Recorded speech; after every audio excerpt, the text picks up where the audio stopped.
começando pela TV Nova Nordeste o programa Políticas, um espaço dedicado ao debate de fatos e ideias em Pernambuco.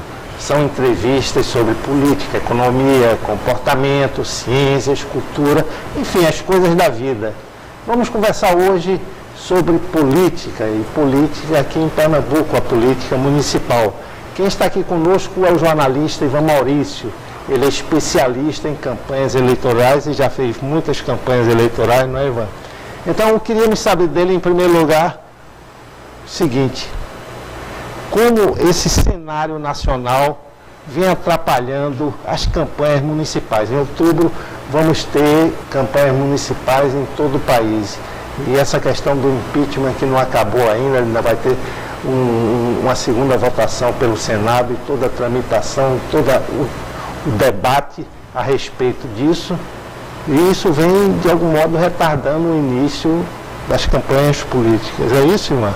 É verdade. A questão nacional, essa grave crise ética, política e econômica que nós estamos vivendo, ela, primeiro, colocou os olhos da população no cenário nacional. Primeiro, com as grandes movimentações que marcaram o período da admissibilidade do impeachment na Câmara dos Deputados. Depois o episódio foi para o Senado, já um pouco mais arrefecido, mas nas redes sociais, na imprensa, em todos os canais de comunicação, há uma radicalidade muito grande. O Brasil está vivendo um momento de muita intolerância, onde as pessoas estão muito pouco pacientes com os outros por conta das suas posições, suas posturas. E também a crise econômica leva as pessoas a lutarem pelo dia de hoje, né? Então, pensar no amanhã fica mais difícil. Então, toda essa preocupação com a crise nacional, com a crise ética, toda hora um bombardeio de notícias da Operação Lava Jato, de casos de corrupção, de propina, etc. e tal. Então, isso, primeiro, já tirou um grande interesse da população em tratar da política, né? A não ser para falar mal dos políticos, para rejeitar a questão, mas não tem solução para os problemas políticos que não seja dentro da política. Mas enquanto esse cenário não se esclarece mais, não se torna mais... A gente está vivendo um momento de um governo de transição que ninguém sabe se vai durar 6 meses ou mais 2 anos, mas de alguma forma uma leitura sempre de transição. E então, sempre bombardeado por questões ligadas à Lava Jato, por integrantes do Ministério, que tiver de sair, pelo menos 2 já saíram, né?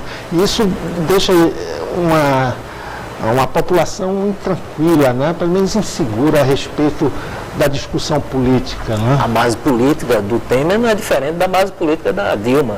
Alguns ministros são mesmo, eram até do mesmo governo anterior, né? Exato. Então, não mudou os atores, o que mudou foi só o cenário. Então, trocou-se a presidente pelo vice-presidente, com os mesmos problemas de governabilidade, os mesmos problemas de tratar do assunto. Então, mas de alguma forma é isso que está polarizando, que está galvanizando as atenções da mídia de massa.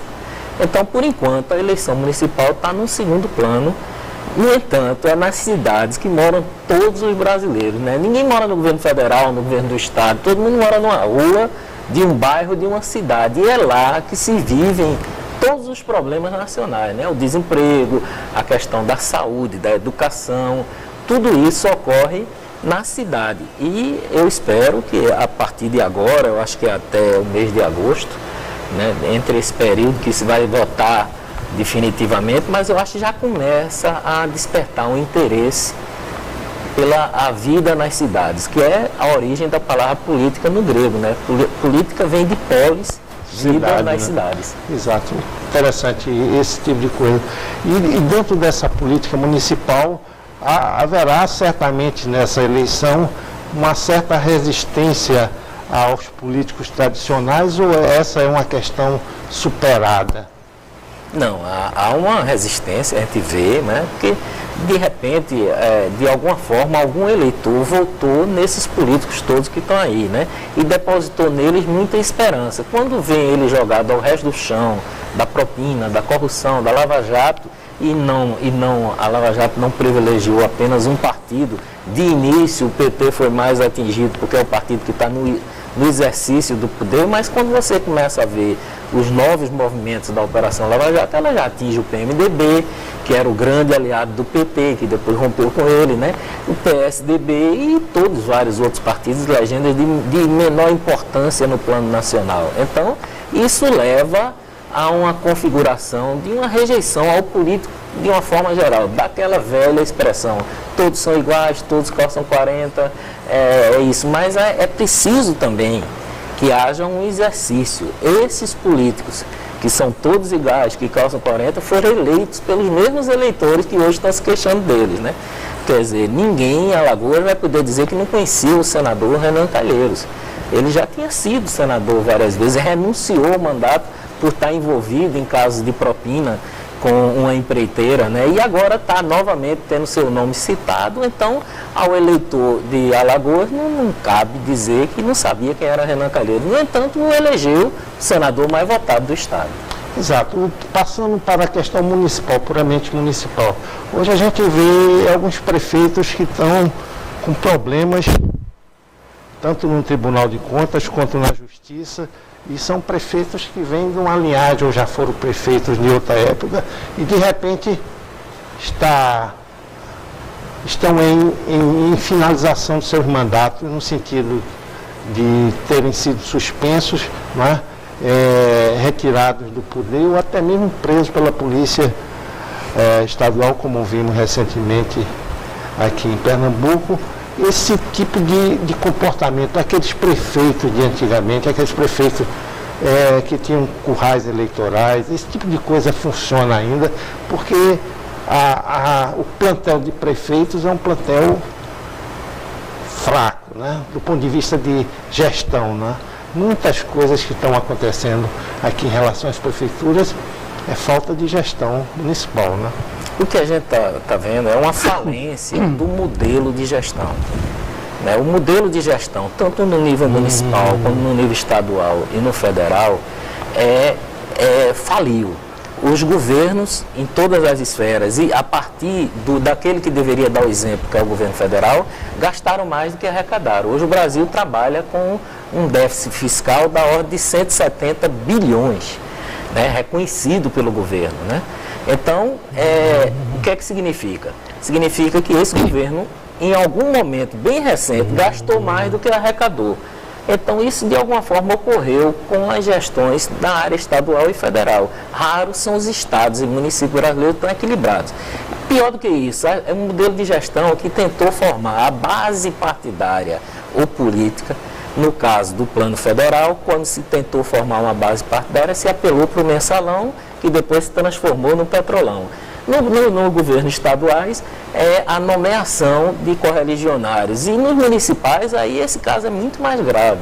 Todas as prefeituras estão absolutamente endividadas dentro do limite prudencial dos gastos com os seus servidores, porque os governantes, os prefeitos, adotaram a estratégia de montar sua base política dando emprego dentro da prefeitura. Então, se o cara era seu adversário, ele contratava, dava um cargo comissionado a ele, cala a boca dele. E se era seu aliado, dava uns empregos para os seus cabos eleitorais. Então, as prefeituras estão inchadas, sem poder fazer investimentos justamente naquilo que a população precisa, ou seja, na manutenção, no dever de casa, no serviço da dona de casa, tapar o buraco, recolher o lixo. As prefeituras todas estão devendo isso, não é privilégio de uma prefeitura só. Aonde você for, a fragilidade de todas as prefeituras diante do fenômeno das chuvas mostra o quanto se investiu muito pouco em saneamento no nível municipal. Por quê? Você vai olhar os orçamentos municipais, eles estão todos comprometidos com despesa de pessoal, no limite do prudencial. E, paralelamente a isso, a crise fiscal do Brasil levou a uma recessão econômica que, por sua vez, o comércio vendendo menos, a indústria produz menos e recolhe menos impostos. Então, a cada mês, o FPE e o FPM, que são os fundos de participação do Estado e o fundo de participação do município, dos governos e prefeituras, estão reduzindo, aumentando o seu endividamento com o pessoal, mesmo que eles realizem cortes. Ele realiza um corte, mas como a transferência reduz, eles ficam no mesmo patamar, no mesmo percentual. Então as prefeituras estão de alguma forma amarradas hoje a também uma grave crise econômica e também justiça seja feita. Nós não fizemos no Brasil um equilíbrio fiscal, um equilíbrio entre os poderes. Há uma concentração de recursos muito grande na mão da União em detrimento dos estados e municípios. Exato. Quando tomou posse, o presidente Temer falava nessa questão dos municípios e estados em tentar equilibrar isso. Federalismo, exato, né? Como defendia o saudoso Eduardo Campos. Exato, um novo pacto federativo. Mas eu queria referir-se a essa questão municipal em si. Diante desse quadro, a figura, o perfil do novo prefeito, um prefeito para esses tempos, como será esse perfil? Um prefeito que consiga gerenciar todos esses problemas e ter uma atuação política? Eu acho que nas grandes cidades, nas cidades com mais de 150 mil habitantes, mais de 200 mil em diante, a população já está querendo um bom gestor, uma pessoa que saiba cuidar do orçamento público e dar conta do recado.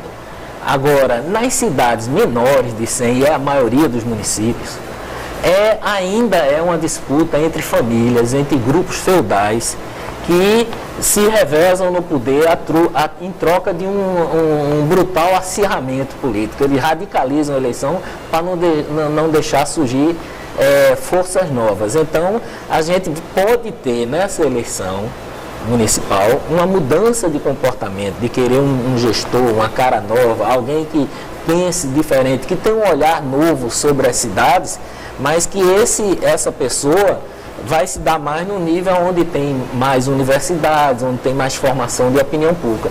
Nas cidades de pequeno porte, até o início do médio porte, ainda eu acho que prevalece a disputa pelo poder local a nível de famílias, de grupos políticos. Por exemplo, temos aqui na nossa região metropolitana cidades classificadas por você como de grande porte, com mais de 150 mil habitantes.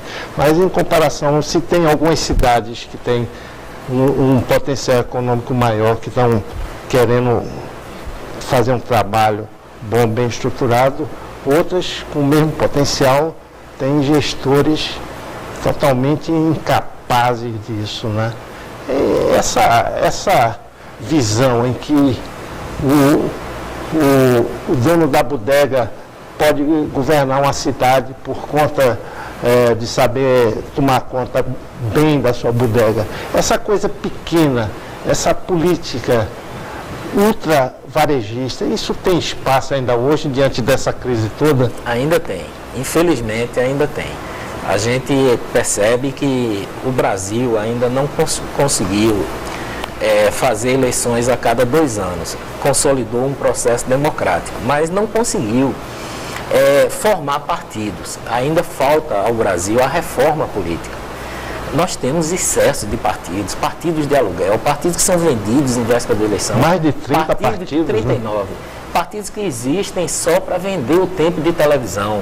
Então, essa realidade, enquanto ela não for modificada, você não vai ter a formação de gestores. Era para os partidos políticos, se eles fossem institucionalizados, internalizados, para que ele formasse seus quadros, que preparasse seus quadros políticos para serem gestores. Que uma coisa é fazer o discurso no palanque, outra coisa é cuidar do orçamento, saber aplicá-lo, saber fazer as coisas no seu devido tempo.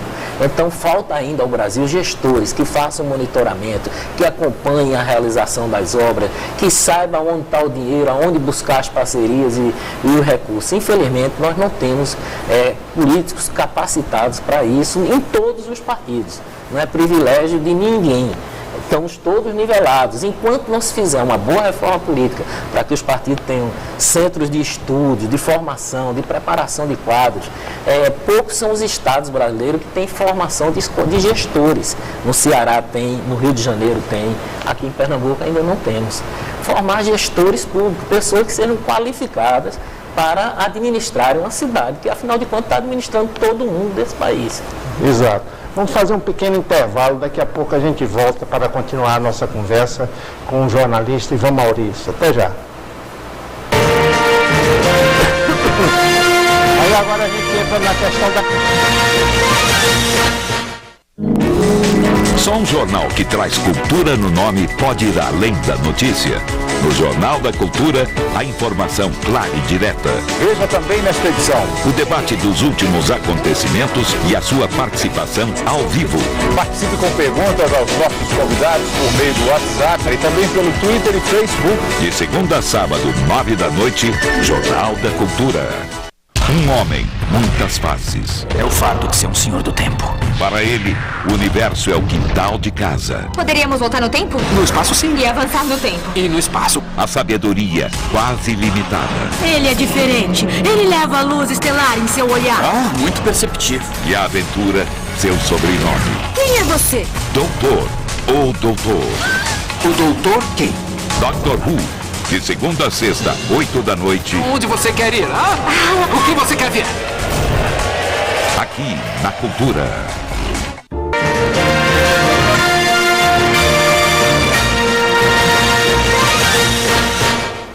Estamos de volta no programa Políticas, aqui pela TV Nova. Estamos conversando hoje com o jornalista Ivan Maurício. Ele é especialista em campanhas eleitorais, já participou de campanhas como candidato e também hoje ele faz o trabalho de assessoramento a candidatos.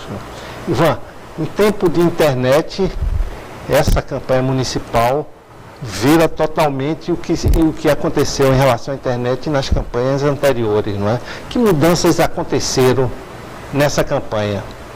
Olha, pré-campanha, né? A chegada da internet já mudou muito o fazer da política, né? Se nós não tivéssemos a velocidade que a internet tem hoje, muitos fatos não teriam acontecido recentemente, né? Hoje o produto, um vídeo pode demitir uma pessoa, pode causar uma crise política, uma gravação, tudo isso se facilitou por conta de que todo celular hoje tem um gravador, né? As pessoas podem gravar conversa de Pode fazer foto, pode fazer vídeo, né? Um comportamento indevido, uma coisa pode aniquilar a carreira de uma pessoa que seja da área política, né? E nós já assistimos isso. Então, esse é um dos aspectos do mundo digital. Mas a chegada da internet também, ela acelerou a velocidade dos fatos e criou um produto novo que é recente na história da comunicação do mundo inteiro, que foram as chamadas redes sociais. É que você poder deixar de ser um espectador passivo, como ocorre na mídia de massa, né? Os meios de massa, a televisão, os jornais. Por exemplo, o jornal ainda é muito mais hierárquico, porque você lê o jornal a partir do princípio daquilo que os redatores acharam que é importante ser a manchete do jornal, o fato mais importante do jornal. Eles é quem escolhe, né? E não há um contraponto a isso, porque por ele ser impresso, você tem que aceitar aquilo como importante. Então, a credibilidade de alguns jornais confere a alguns fatos importância, mas às vezes um jornal pode querer impor uma importância a um fato que não seja o do interesse da sociedade, né? Então, a rede social, ela permitiu que quem usa a rede social tem direito a ter opinião, tem direito a ter voz, tem direito a rebater ou até discordar. Então, e isso ao mesmo tempo que leva a uma medida extrema, que eu acho que é o momento que a gente está vivendo, eu acho que isso mais adiante vai ser depurado, que é a intolerância. As pessoas não terem paciência. Quantas amizades, quantas pessoas não deixaram, por conta da questão do impeachment, perderam amigos de infância por conta disso, porque um acha que o outro é coxinha, o outro é não sei o que, é mortadela, não sei o que. Aí não é por aí, né? Eu acho que a discussão política não pode ser levada ao nível da intolerância, de você esquecer amizades, esquecer respeito mútuo e deixar de conviver com pessoas porque elas adotaram posturas diferentes da sua, né? Então, essa intolerância é muito característica da rede social, como também a falta de precisão, para atender um interesse que você quer, você aceita até compartilhar, divulgar uma notícia que não é verdadeira, só para atingir um opositor seu. Então, esses fatos todos não tiram a importância da rede social na eleição municipal, estadual, nacional.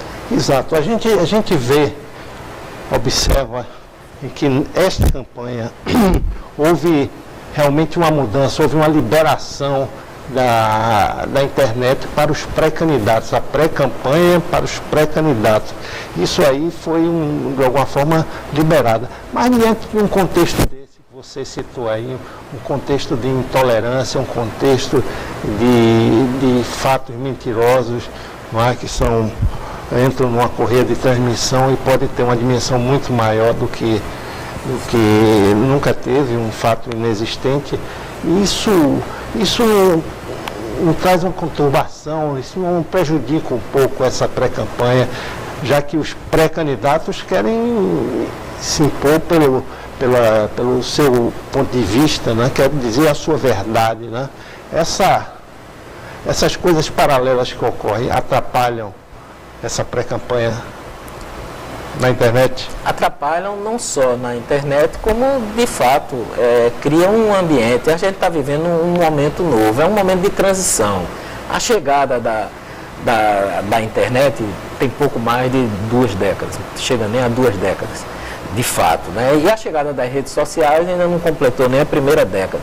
Então, elas estão começando a ser instrumentos de massa, foram instrumentos de mobilização para grandes eventos, passeatas no mundo inteiro, né? Tiveram esse lado positivo, tem esse da intolerância, mas é natural em tudo que é novo ter esse choque. Daqui a pouco as pessoas vão depurar e vão começar a ser mais críticas diante de tudo que vem em lei. Então, de alguma forma, isso é positivo.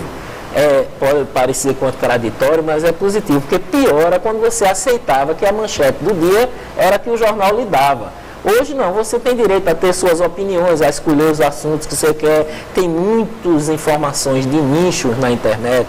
Tem hoje sites só para quem gosta de comida vegetariana, para quem é comunista, tem site para quem é capitalista, tem para todas as ideias do mundo, né? Filosóficas, espirituais, de toda a natureza. Então, ela criou vários nichos de comunicação e compete. A gente está vivendo um momento de parto, de nascimento desse fato. Na política, a gente saber conviver com isso. Então, vai ter, e é preciso que o eleitor seja cada vez mais crítico. Ele não acredita em tudo que ele vê à primeira hora. Ele procure checar, verificar, olhar, conhecer melhor seus candidatos, porque a internet permite isso, né? Ela lhe dá mais oportunidades, saber das suas ideias e saber escolher melhor. Então, se esse debate caminhasse, por exemplo, como é melhor resolver o problema do saneamento, já que a gente está com um problema tão grave quanto o da dengue, da zika, da chikungunya, se a gente soubesse o quão importante é o saneamento para o povo brasileiro, a gente não estava discutindo tanta bobagem como se discute na internet, né? Então, se a gente discutisse mais saneamento, olha, cada R$1 que você investe em saneamento, você economiza 4 no hospital. Então, a maioria das doenças das crianças de 0 a 5 anos são de natureza hídrica, a verminose, a diarreia, e são tantas doenças simples, mas que matam ou deixam sequelas. Então, é importante que se lute pelo saneamento. E um bom lugar para se debater sobre a importância do saneamento seria a internet, mas eu não estou vendo isso nessa eleição municipal ainda. Então é uma oportunidade que questões locais sejam debatidas, porque você só vai botar o saneamento na porta da casa de alguém que mora numa rua, de um bairro, de uma cidade. Então, a discussão da questão municipal é uma questão muito séria no Brasil hoje. Infelizmente, o debate ainda está sendo muito amesquinhado, muito pequeno, com pessoas agredindo um partido ou outro, ou um candidato ou outro, pelo lado pessoal. E não, eu não vi ainda alguém dizer, eu não vou votar no candidato tal, porque ele não fala de saneamento, né? E parece que essa questão não é, mas quem é aqui que está nos ouvindo, que não tem um parente, ou um amigo, ou se você próprio não já teve a danada dessa chikungunya ou da dengue? Exato. São essas questões básicas que a cidade precisa fazer, não é? Temos cidades grandes, aqui temos no próprio Recife, Olinda, essas últimas chuvas comprovaram a ineficiência na limpeza de galerias e na forma de se rearticular o município para enfrentar catástrofes, às vezes naturais, ter sempre uma opção de segurança para os seus cidadãos, né? E isso pode ser discutido na rede social. Dúvida. Quer ver a questão? Vamos falar dos alagamentos. Não há mais um limite entre as cidades. Se você chegar lá no Totó, você tem uma parte que é Recife, outra é Jaboatão. Se você for a Camaragibe ali na Várzea, tem uma parte da Várzea que é Recife, outra já é Camaragibe. Se você chegar aqui em Olinda, Olinda tem problemas de limites com Paulista, com o Recife, lá na área de Passarinho, com Paulista na área da cidade de Tabajara, nos Altos, lá no Alto Nova Olinda. Então, as cidades, elas só existem com identidade própria para efeito de nome. Mas o problema das bacias hidrográficas, que é a bacia do Bibiriba, a bacia do Capibaribe, as bacias que geram esses transbordamentos aqui no Recife, é um problema que extrapola as cidades e ninguém está discutindo a formação de consórcio. O caminho para o tratamento do lixo, para a compra de remédios, os remédios podem se comprar em consórcio, eles têm um volume maior, você pode negociar preços melhores. Isso já existe no Brasil, em vários lugares. Então ninguém está discutindo. A discussão das bacias hidrográficas, não dá para dizer, o prefeito de Olinda só resolve de Olinda, do Recife, porque se transbordar o rio Bibiribe, ele passa ali por dentro do Passarinho, vem para o caixa d'água, chega em Peixinho e deságua no ar. O Capibaribe tem o mesmo percurso, vem lá para o Camaragibe. Exato. Então, se você não pensar na questão dos alagamentos sob uma lógica de bacias hidrográficas e das suas contenções, você não vai resolver o problema, não vai ter solução. Exato. Eu entrevistei aqui o economista Laércio Queiroz, especialista nessa área de consórcios municipais, e essa questão foi muito bem levantada. A participação dos municípios para realizarem obras de infraestrutura, de saneamento, obras ambientais e hospitais na área de saúde por conta disso, porque os problemas são comuns. Aqui os problemas são metropolitanos, não existe um problema só do Recife, um problema só de Olinda. Então é preciso ter essa visão.